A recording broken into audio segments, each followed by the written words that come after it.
ഇരുമ്പാണി തട്ടി മുളയാണി വെച്ച് പൊൻകരം കൊണ്ട് ചുരിക വളയ്ക്കാൻ കൊല്ലന് 16 പണം കൊടുത്തവൻ ചന്തു.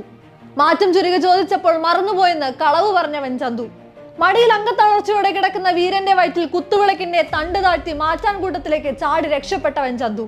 കൊടും ചതികൾ പിന്നെന്തൊക്കെ പാട് നടക്കുന്നുണ്ട് പാണർ നിങ്ങളുടെ നാട്ടിൽ എന്ന് ചന്തുവിന്റെ ജീവനെടുക്കാൻ വന്ന ആരോമലുണ്ണിയോടും കണ്ണപ്പനുണ്ണിയോടും ചോദിക്കുമ്പോൾ അത് വന്നു തറയ്ക്കുന്നത് ആ രണ്ടുപേരിലല്ല, പേര് കേട്ട വടക്കൻ പാട്ടിലേക്കാണ്. ഇക്കാലം അത്രയും പാടി നടന്ന ചേകവരുടെ ചതിക്കഥകൾ MT തന്റെ തൂലിക കൊണ്ട് അവിടെ തിരുത്തുകയാണ്. ഫോക്ലോർ പ്രകാരം ആരോമൽ ചേകവരെ ചതിയിലൂടെ ചന്തു കൊലപ്പെടുത്തുകയാണെങ്കിൽ സിനിമയിലേക്ക് എത്തുമ്പോൾ ചന്തുവിനോട് വിരോധമുണ്ടായിരുന്ന ആരോമൽ അറിയാതെ സ്വയം കുത്തേറ്റ് മരിക്കുകയാണ്.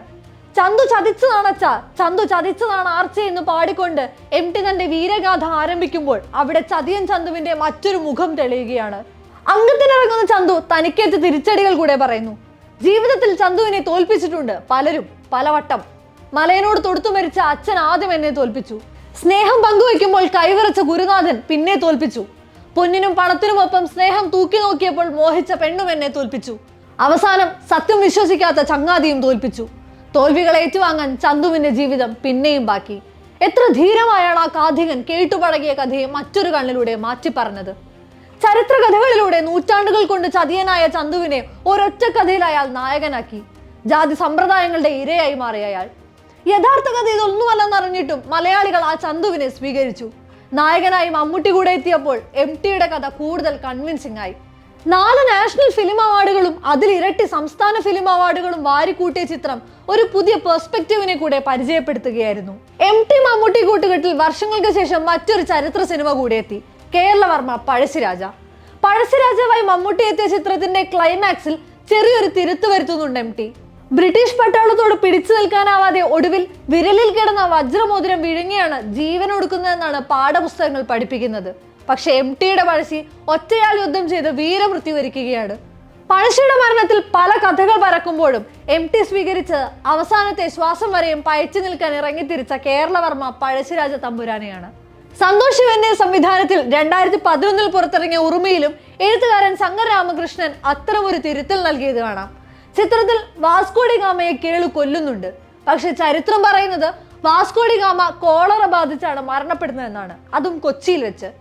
ഇത്തരത്തിൽ യഥാർത്ഥ സംഭവങ്ങളിൽ തിരുത്തു വരുത്തി ഒരു ഫിക്ഷൻ പ്രസന്റ് ചെയ്യുന്ന ചിത്രങ്ങളെയാണ് ഓൾട്ടർനേറ്റീവ് ഹിസ്റ്ററി സിനിമകൾ എന്ന് പറയുന്നത്. സ്പെക്യുലേറ്റീവ് ഫിക്ഷനിലെ തന്നെ ഒരു സബ് യോണറാണ് ഓൾട്ടർനേറ്റീവ് ഹിസ്റ്ററി.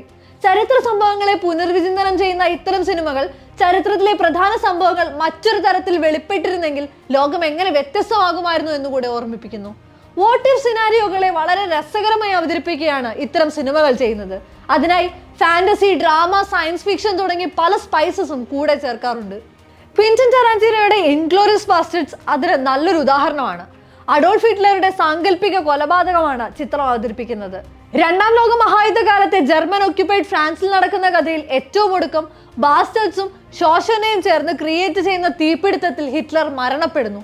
എന്നാൽ യുദ്ധത്തിൽ സഖ്യകക്ഷികളോട് തോൽവി ഉറപ്പായതോടെ 1945 ഏപ്രിൽ 30 ബെർലിനിലെ ഫ്യോബങ്കറിൽ വെച്ച് ഹിറ്റ്ലർ സ്വയം വെടിയുതിർത്ത് ആത്മഹത്യ ചെയ്യുകയായിരുന്നു. The man in the high castle എന്ന TV സീരീസ് ഇതേ ഓണറിന് മറ്റൊരു ഉദാഹരണമാണ്. 2ാം ലോക മഹായുദ്ധത്തിൽ അച്ചുതണ്ട് ശക്തികൾ വിജയിച്ചിരുന്നെങ്കിൽ ലോകം എങ്ങനെ മാറിയിരുന്നേനെ എന്നാണ് ചിത്രം പരിശോധിക്കുന്നത്. Fatherland, the Kingsman, Watchmen, White Man's Burden, Rang De Basanti തുടങ്ങിയ ചിത്രങ്ങളെല്ലാം ഓൾട്ടർനേറ്റീവ് ഹിസ്റ്ററിക്ക് ഉദാഹരണങ്ങളാണ്. മലയാള സിനിമയിൽ എക്കാലത്തും ഈ ഓണറിന് നല്ല മാർക്കറ്റ് ഉണ്ടായിട്ടുണ്ട്. അതേസമയം ചരിത്ര സംഭാവനകളെ കാൽപ്പനികതയ്ക്കനുസരിച്ച് മാറ്റി എഴുതുന്നതിനെ വിമർശിക്കുന്നവരുമുണ്ട്. സിനിമ ഒരു ഡോക്യുമെന്റ് കൂടെ ആയതിനാൽ ഇത്തരത്തിൽ അവതരിപ്പിക്കുന്ന വസ്തുതകൾ കാഴ്ചക്കാരെ തെറ്റിദ്ധരിപ്പിക്കുമെന്നതാണ് അതിലൊന്ന്. യുദ്ധങ്ങൾ, വംശഹത്യകൾ അല്ലെങ്കിൽ വിപ്ലവങ്ങൾ മാറ്റി എഴുതുന്നത് ഇരകളോടും അവരുടെ പിൻഗാമികളോടും ചെയ്യുന്ന അനാദരവ് കൂടെയാണ്. ചരിത്ര സംഭവങ്ങളെ, ദുരന്തങ്ങളെയൊക്കെ വിനോദമാക്കി മാറ്റുന്നതും ഫാന്റസി കൂട്ടിച്ചേർത്ത് ഒരുക്കുന്നതും യഥാർത്ഥ സംഭവങ്ങളുടെ ഇന്റൻസിറ്റി ഇല്ലാതാക്കുന്നതാണെന്നും അഭിപ്രായങ്ങളുണ്ട്. മറ്റൊന്ന്, പ്രൊപ്പഗാൻഡകൾ ഒളിച്ചു കടത്താനുള്ള മാർഗമായി ദുരുപയോഗം ചെയ്യപ്പെടുന്നു എന്നതാണ്. ഇന്നത്തെ രാഷ്ട്രീയ സാഹചര്യത്തിൽ ദൃഷ്ടാന്തങ്ങൾ എളുപ്പം കണ്ടെത്താമല്ലോ. ഇത്തരം നിരവധി ആരോപണങ്ങൾ നിലനിൽക്കുമ്പോഴും ഒരു ലക്കി ഓണർ കൂടിയാണ് ഓൾട്ടർനേറ്റീവ് ഹിസ്റ്ററി. അവിടെ ഫിലിം മേക്കറുടെ ചരിത്രബോധവും അയാളുടെ കാഴ്ചപ്പാടുകളുമാണ് മുഖ്യം. മലയാളത്തിൽ ആസിഫ് അലി നായകനായി എത്തുന്ന രേഖാചിത്രം ഇത്തരം ഒരു കഥയാണ് പറയുന്നത്. ഒരു പോലീസ് അന്വേഷണത്തിന് പുറകെ സഞ്ചരിക്കുന്ന ചിത്രം ഒരു അഭിനേത്രിയിലേക്കാണ് എത്തി നിൽക്കുന്നത്.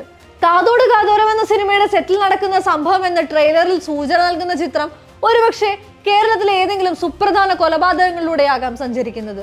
പ്രീസ്റ്റിന് ശേഷം ജോഫിൻ സംവിധാനം ചെയ്യുന്ന ആസിഫ് അലി അനശ്വര രാജൻ ചിത്രം ഏതൊക്കെ ചരിത്ര സംഭവങ്ങൾക്കുള്ള ഓൾട്ടർനേറ്റീവ് ആണ് പറഞ്ഞു പോകുന്നതെന്ന് നിങ്ങൾ കണ്ടു തന്നെ മനസ്സിലാക്കൂ.